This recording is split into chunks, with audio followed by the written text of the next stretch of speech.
नमस्कार, बुलेटिनमध्ये आपलं स्वागत आणि सुरुवातीलाच महत्त्वाची बातमी। देशातल्या बेरोजगारीचं भयान वास्तव दाखवणारा एक व्हिडिओ प्रचंड व्हायरल होतोय। पुण्यातल्या मगरपट्टा भागातला हा व्हिडिओ असल्याचा दावा केला जातोय। एका नामांकित आयटी कंपनीने वॉक इन इंटरव्ह्यू ठेवला होता। मात्र जॉबच्या मुलाखतीसाठी राज्याच्या कानाकोपऱ्यातूनच नाही तर देशभरातून बेरोजगारांनी या ठिकाणी गर्दी केली होती।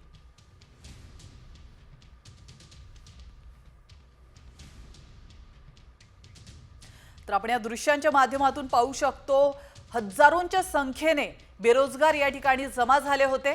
तर पुण्यातली ही दृश्य असल्याचं बोललं जात आहे। यावरून आपल्या देशातील बेरोजगारीचं विदारक सत्य समोर येत आहे।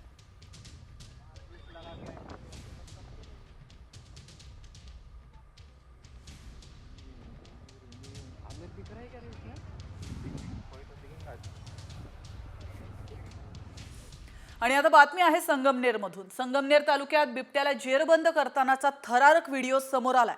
खराडी गावातल्या वस्तीवर बिबट्याने हल्ला करून 4 गायींना जखमी केलं होतं। तेव्हा वन विभागाने तातडीने रेस्क्यू ऑपरेशन राबवत ग्रामस्थांच्या मदतीने बिबट्याला जेरबंद केलंय। आपण या दृश्यांच्या माध्यमातून पाहू शकतो बिबट्याच्या 4ही बाजूंनी जाळी टाकली गेली आहे आणि त्याला जेरबंद करतानाचा हा व्हिडिओ आता सध्या व्हायरल होतोय।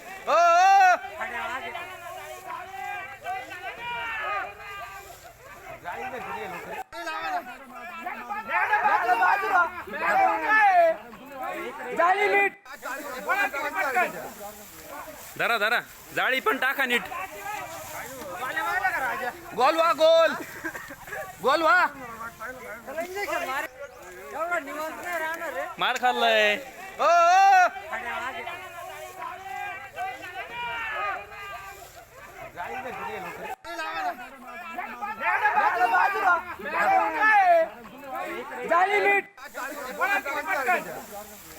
धरा धरा जाळी पण टाका नीट। गोल वा गोल गोल वा मार खाल्लाय। तर दुसरीकडे कोकणात सध्या गव्यांनी दहशत माजवली आहे। दिवसेंदिवस गवा रेड्यांचा वावर हा मानवी वस्तीमध्ये दिसून येत असल्याने शेतकरी दहशतीत आहेत। तर आपण पाहू शकतो कोकणात आंबा पिकांना मोहर आला असून गवा रेड्याचा बागेतला वावर वाढलेला आहे। गवा हा शेतीचं नुकसान करत असून हल्ला करेल याची देखील भीती शेतकऱ्यांना आहे। यामुळे रत्नागिरीतील लांजा तालुक्यातील काही व्यक्तींनी गव्याला हुसकावून लावण्याचा प्रयत्न केला।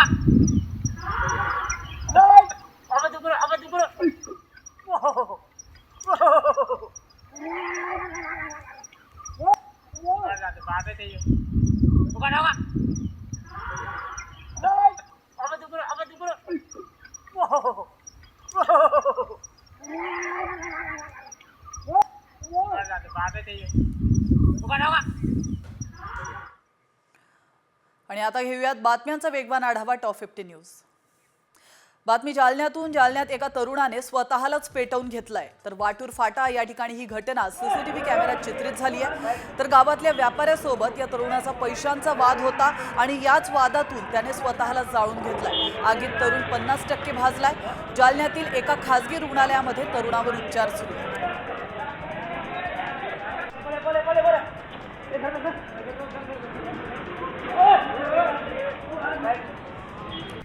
तर बदलापुरात एका महिलेनं 14 वर्षीय मुलाला लाथाबुक्क्यांनी अमानुष मारहाण केली आहे। सोसायटीत खेळताना आपल्या मुलाला बॉल लागल्याच्या रागातून या महिलेनं ही मारहाण केली आहे। ही घटना सीसीटीव्ही कॅमेऱ्यात कैद झाली असून मारहाण करणाऱ्या महिलेविरोधात बदलापूर पूर्व पोलीस ठाण्यात गुन्हा दाखल करण्यात आलाय। पुण्यातील कात्रज कोंढवा रोडवर द बर्निंग बाईक्सचा थरार पाहायला मिळालाय। अचानक उभ्या असलेल्या गाडीने पेट घेतला आणि 2 गाड्या जळून खाक झाल्यात। या गाड्यांना आग कशी लागली हे समजू शकलेलं नाहीये। परिसरातील नागरिकांनी सतर्कता वाढवून गाड्या विझवल्यात।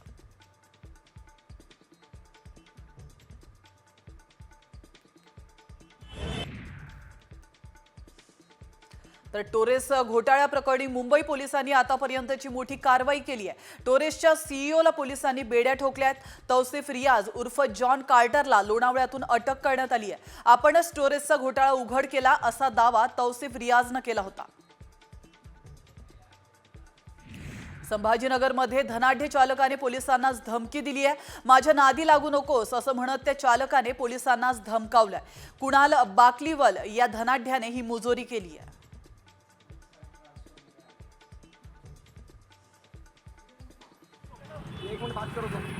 चलो चलो साइड में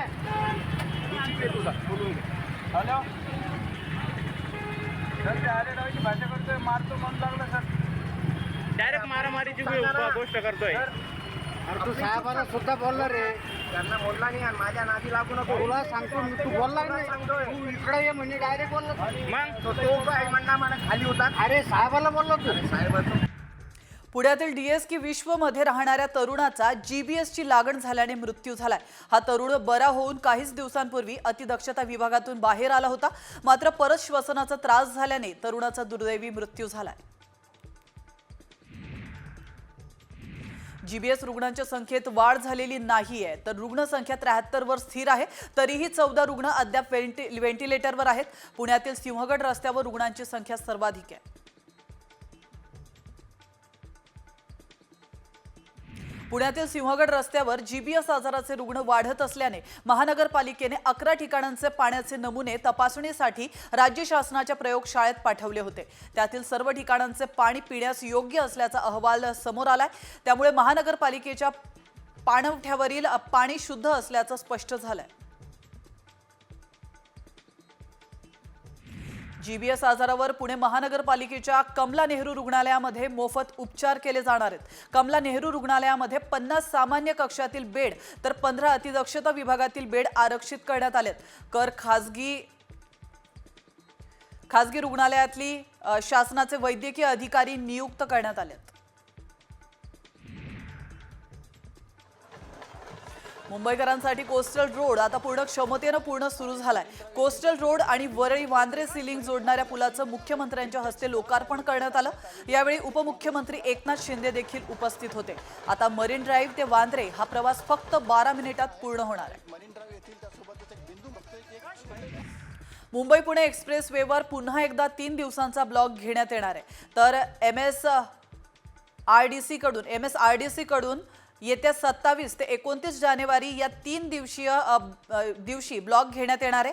3 दिवस गर्डर बसवण्याचं काम करण्यात येणार आहे आणि या काळामध्ये मुंबई पुणे एक्सप्रेस वेवरील वाहतूक इतर मार्गाने वळवली जाणार आहे.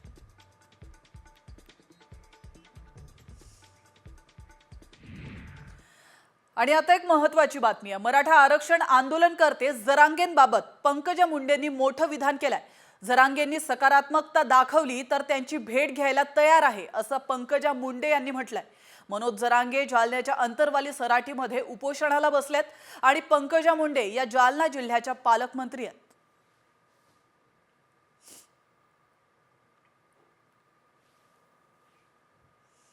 त्यांच्याशी चर्चा करून त्यांनी जर सकारात्मकता दाखवली तर नक्कीच मी तयार आहे. कारण शेवटी जेव्हा आपण कोणाच्या उपोषणाला किंवा कोणत्या आंदोलनाला भेट देतो तर तिथलं वातावरण कसं असावं ही जबाबदारी त्यांची असते. ती जबाबदारी त्यांनी घेतली आणि त्यांनी जर सकारात्मकता दाखवली तर मी नक्कीच भेट द्यायला तयार आहे.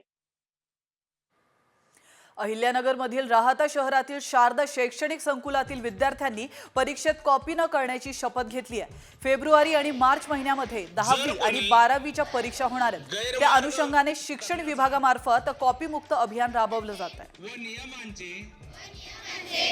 लातूर जिल्ह्याच्या उदगीरात बर्ड फ्लूमुळे 64 कावळ्यांचा मृत्यू झाल्याने चिंता वाढली आहे. त्यामुळे पोल्ट्री फार्म मालकांबरोबर पशुसंवर्धनाची धास्ती वाढली आहे. दरम्यान कोंबड्यांचे नमुने तपासणीसाठी पुण्याच्या प्रयोगशाळेमध्ये पाठवण्यात आले आहेत.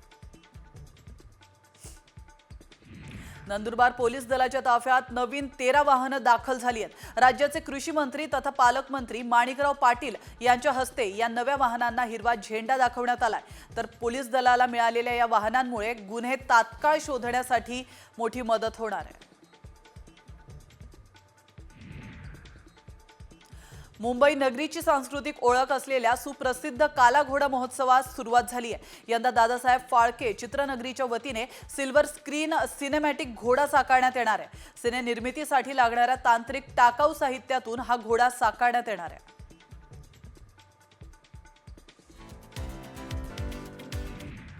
यंदाच्या महिला महाराष्ट्र केसरी स्पर्धेच्या अंतिम सामन्यामध्ये बाजी मारत पुण्याच्या भाग्यश्री फंड हिने मानाची चांदीची गदा पटकावली आहे, तर भाग्यश्री फंड आणि कोल्हापूरच्या अमृता पुजारी यांच्यामध्ये अंतिम लढत झाली आहे। या लढतीमध्ये भाग्यश्रीने 2-4 अशा फरकाने बाजी मारली।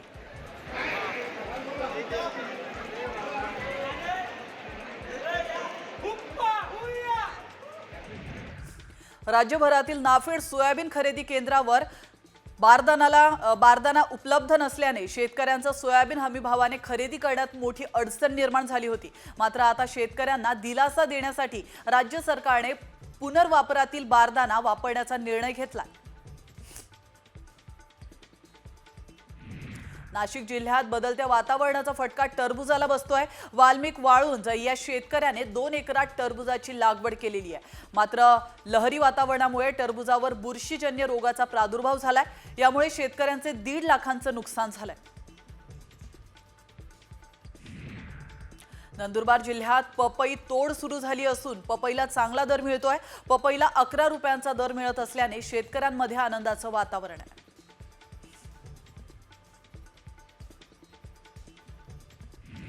बीडच्या जिल्हाधिकारी कार्यालयासमोर मंत्री दत्ता भरणे यांचा ताफा आंदोलकाने अडवलाय। नितीन मुजमुले या आंदोलकाने आत्मदहनाचा प्रयत्न केलाय। बीड नगर परिषदेच्या मुख्याधिकारी नीता अंधारे यांनी अपहार केल्याचा आरोप करण्यात आलाय। दलित वस्ती सुधार योजनेच्या निधीत भ्रष्टाचाराचा आरोप त्यांच्यावर करण्यात आला।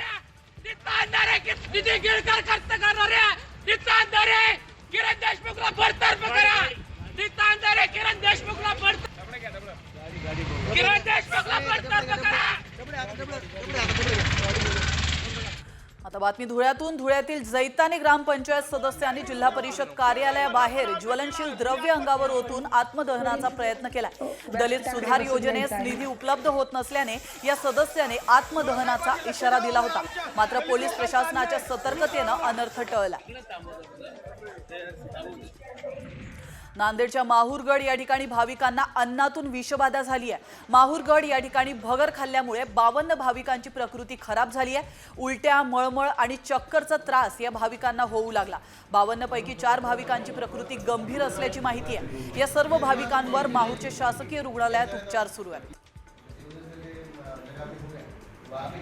माढा तालुक्यातील टाकळी या ठिकाणी मगर आढळून आल्याने शेतकऱ्यांमध्ये भीतीचं वातावरण आहे। बंधाऱ्यालगत भली मोठी मगर झोपल्याचे रात्री शेतकऱ्यांना दिसून आले। मगर आढळून आल्याने परिसरातील शेतकऱ्यांमध्ये भीती निर्माण झाली होती। पश्चिम द्रुतगती महामार्गावर सांताक्रूझ जवळ मोठा अपघात झालाय। अत्यंत वेगात आलेल्या 2 टॅक्सी रस्त्यावर उभ्या असलेल्या टँकरला धडकल्या आहेत आणि या अपघातात 5 जण जखमी झाल्याची माहिती आहे।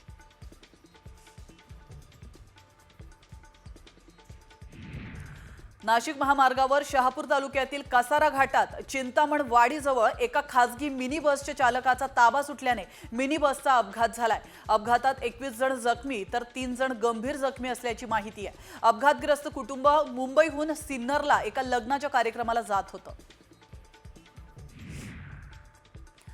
महाड वरण घाटामध्ये अपघात झालाय। ट्रक घाटाच्या संरक्षक भिंतीला धडकत अपघात झालाय। सुदैवाने ट्रक दरीमध्ये जाता जाता बचावलाय, त्यामुळे मोठा अनर्थ टळलाय।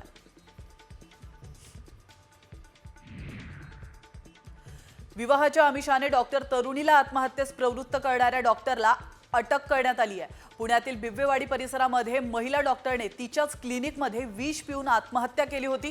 या प्रकरणातील आरोपी डॉक्टरला बिब्वेवाडी पोलिसांनी नवी मुंबई परिसरातून अटक केली आहे।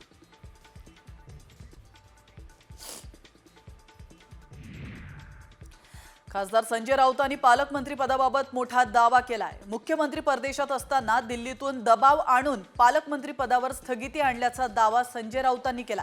हा मुख्यमंत्र्यांचा अपमान आहे असं देखील राऊत म्हणाले। पालकमंत्री पदावरून अजित पवारांनी आपल्याच पक्षाचे मंत्री नरहरी झिरवाळांचे कान टोचलेत। मी गरीब असल्याने गरीब जिल्ह्याचे पालकमंत्री केलं अशी खदखद झिरवाळांनी बोलून दाखवली होती। मात्र झिरवाळांचं हे विधान योग्य नसल्याचं अजित पवार म्हणालेत। अजित पवारांच्या राष्ट्रवादी काँग्रेसमधले मंत्री आता पालकमंत्री पदाच्या नियुक्तीवर जाहीरपणे नाराजी व्यक्त करताना दिसतात। हसन मुश्रीफांनीही आपली नाराजी बोलून दाखवली आहे। सध्या श्रद्धा आणि सबुरी ठेवण्याचा निर्णय घेतल्याचं मुश्रीफ यांनी म्हटलंय। एसटीच्या दरात 15% वाढ करण्यात आली आहे, मात्र या भाडेवाढीवर परिवहन मंत्र्यांनीच हात वर केलेत। एसटी भाडेवाढीची आपल्याला कल्पना नव्हती, प्रशासनातल्या काही लोकांच्या चुकीमुळे भाडेवाढ झाली असल्याचं धक्कादायक विधान परिवहन मंत्री प्रताप सरनाईक यांनी केलंय। उपमुख्यमंत्री अजित पवार यांचे निकटवर्तीय बाबूराव चांदेरे यांच्या विरोधात गुन्हा दाखल करण्यात आलाय। तर एनसीपी नेते बाबूराव चांदेरेंनी जमिनीच्या वादातून विजय रौंदळ यांना मारहाण केली होती। मारहाण करून त्यांना आपटतानाचा हा व्हिडिओ सध्या व्हायरल होतोय। याची तक्रार केल्यानंतर पुण्यातील बावधन पोलीस ठाण्यात गुन्हा दाखल करण्यात आलाय। काम का चालू केलं सर? दिव्यांगांच्या मागण्यांसाठी प्रहार संघटनेचे अध्यक्ष बच्चू कडू पुन्हा आक्रमक झालेत। अजित पवारांनी विधानसभेमध्ये शब्द दिला होता, दिव्यांगांना 5 तारखेच्या त्यांचं मानधन मिळेल, पण ते आश्वासन अजित पवारांनी पूर्ण केलेलं नाही। तोडगा निघाला नाही, आंदोलन करण्याचा इशारा बच्चू कडूंनी दिला।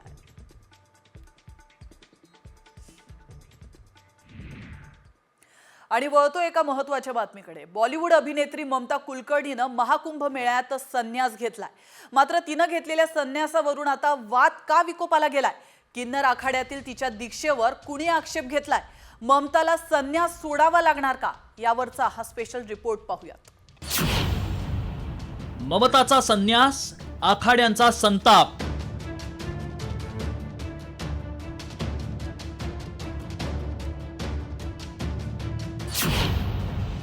संन्यासानंतरही ममताची वादापासून मुक्ती नाहीच।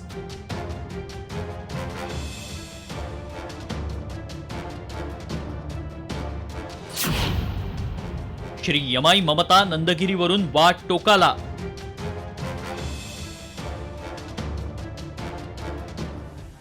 जगात काही लोक अशी असतात की वादाचं आणि त्यांचं नातं आयुष्यभराचं असतं। त्यातलीच एकेकाळी बॉलिवूड गाजवणारी ममता कुलकर्णी। ममताचं आत्तापर्यंतचं आयुष्य वादांनी भरलेलं होतं, मात्र या साऱ्या वादांपासून दूर जाण्यासाठी ममतानं संन्यासी होण्याचा निर्णय घेतला आणि महाकुंभमेळ्यात किन्नर आखाड्यात तिनं साध्वी होण्यासाठी दीक्षा घेतली। काम, क्रोध, राग आणि लोभापासून मुक्ती मिळवण्यासाठी कुलकर्ण्यांची ममता श्री यमाई ममता नंदगिरी झाली आणि त्यावरूनच वाद विकोपाला गेला। ममताला किन्नर आखाड्याच्या थेट महामंडलेश्वराच्या पदावर बसवण्यात आलं आणि त्यामुळेच किन्नर आखाड्याची पहिली महामंडलेश्वर हेमांगी सखीसह अनेक साधू संतांनी तिच्या दीक्षेवरच आक्षेप घेतलाय।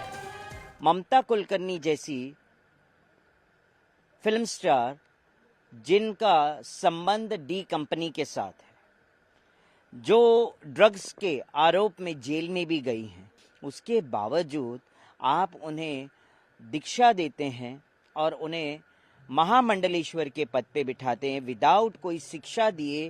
किसी को आप दीक्षा दे के महामंडलेश्वर जैसे इतने बड़े पद पे आसीन कर देते हैं। समाज को आप क्या दे रहे हैं?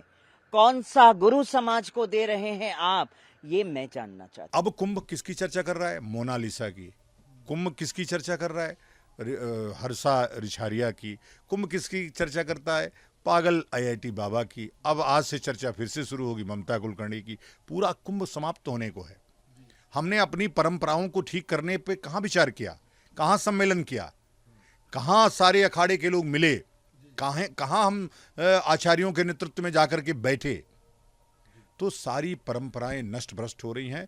मैं वही चाहता हूं कि इस पे सरकार को भी हस्तक्षेप करना चाहिए। ममताचा संन्यास नेमका कशामुळे वादात आला पाहूया। ममतानं धर्मशास्त्राची कोणतीही शिक्षा न घेता दीक्षा घेतली। स्त्री असूनही किन्नर आखाड्यात दीक्षा देण्यावर आक्षेप। कोणतीही धार्मिक प्रक्रिया पूर्ण न करता थेट महामंडलेश्वर पदावर कशी? ड्रग्ज आणि दाऊदशी नाव जोडलं गेलेल्या वादग्रस्त ममताला एवढं मोठं पद का दिलं? असे अनेक प्रश्न ममतानं घेतलेल्या संन्यासावर उपस्थित करण्यात आलेत।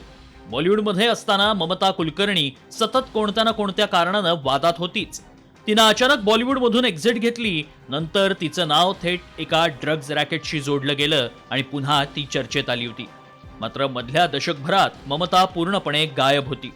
एकेकाळी तोकड्या कपड्यांमध्ये डान्स करून चाहत्यांना घायाळ करणारी ममता दीर्घकाळानंतर अवतरली ती थेट भगव्या वस्त्रांमधील श्री यमाई ममता नंदगिरी म्हणूनच. त्यागाची भावना घेऊन वादांपासून दूर जाण्यासाठी ममतानं संन्यास घेतला खरा, मात्र वाद काही तिचा त्याग करायला तयार नाही. ब्युरो रिपोर्ट, साम टीव्ही.